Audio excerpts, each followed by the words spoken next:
சேலம் மாவட்டம் ஆத்தூரில் இருவரை கத்தியால் குத்தியவர் மீது எதிர்பாராத விதமாக அரசு பேருந்து மோதியதில் அவர் நிகழ்விடத்திலேயே உயிரிழந்தார். கூடுதல் விவரங்களை செய்தியாளர் வினோத் வழங்க கேட்கலாம். வினோத், வணக்கம். இந்த சம்பவம் குறித்த முழு விவரம்.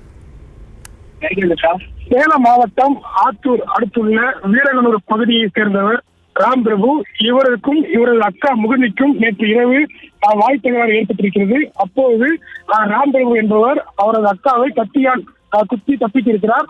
பின்னர் இது குறித்து தகவல் அறிந்த அந்த முகுந்தியின் உறவினர்கள் அந்த ராம் பிரபுவை தேடி வந்துள்ளனர். அப்போது ஆத்துப்பாலம் அருகே நின்று கொண்டிருந்த ராம் பிரபுவிடம் மூவர் வாக்குவாதத்தில் ஈடுபட்டிருக்கிறார்கள். தொடர்ந்து அந்த மூவரிடமும் அவர் ராம் பிரபு வாக்குவாதத்தில் ஈடுபட்டு தான் வைத்திருந்த கத்தியால் நடு ரோட்டிலேயே குத்தி இருக்கிறார். அப்போது அந்த வழியாக வந்த ஒரு அரசு பேருந்து ஒன்று ராம் பிரபு மீது மோதியதில் அவர் சம்பவ இடத்திலேயே உயிரிழந்திருக்கிறார்.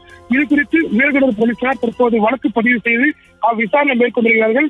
இந்த நிலையில் இது தொடர்பான சிசிடிவி காட்சிகள் தற்போது வெளியாகி பெரும் பரபரப்பை ஏற்படுத்தியிருக்கிறது. விவரங்களுக்கு நன்றி வினோத்.